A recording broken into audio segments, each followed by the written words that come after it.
IKN harus mendapat keputusan politik. Yang kedua, IKN harus kemudian menjadi sesuatu yang tidak boleh mubazir.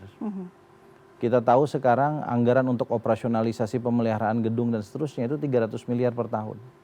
Dan itu tidak diisi dan tidak digunakan apa-apa. Sehingga bagi Partai Nasdem itu menjadi satu renungan yang sangat penting untuk kemudian kami meminta kepada Presiden untuk segera diputuskan. Jadi renungan ini apakah sudah dibicarakan dalam koalisi karena Nasdem masuk dari bagian koalisi ini? Atau jangan-jangan Nasdem memang mempunyai tujuan tersendiri? Pernyataan resmi ini murni dari DPP Partai Nasdem, bukan pernyataan dari koalisi.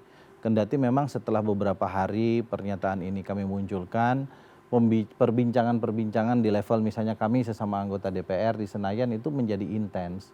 Bahkan besok pagi rencananya kami akan melakukan rapat konsultatif dengan pimpinan otorita IKN bersama dengan pimpinan DPR dan pimpinan Komisi 2. Memang yang kita bicarakan hal-hal teknis, tapi saya kira apa yang menjadi isu pembicaraan kita malam ini juga menjadi concern kita. Kita akan tanya kepada otorita IKN seberapa sanggup dan seberapa sungguh-sungguh sebetulnya otorita IKN jika memang opsi untuk segera mengaktifkan IKN sebagai ibu kota negara itu bisa dilakukan secepat mungkin.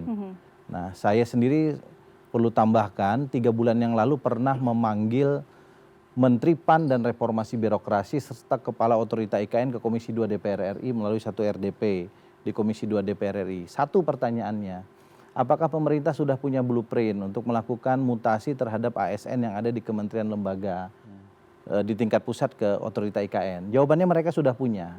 Lalu kami tanya berikutnya, kenapa kok kemudian belum dilakukan, misalnya secara bertahap?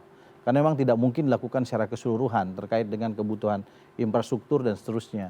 Jawabannya, kami menunggu keputusan Presiden dalam bentuk kepres. Jadi sekali lagi kita membutuhkan kepastian dari Presiden terkait dengan keberlanjutan otorita IKN, mohon maaf, Ibu Kota Nusantara sebagai ibu kota negara.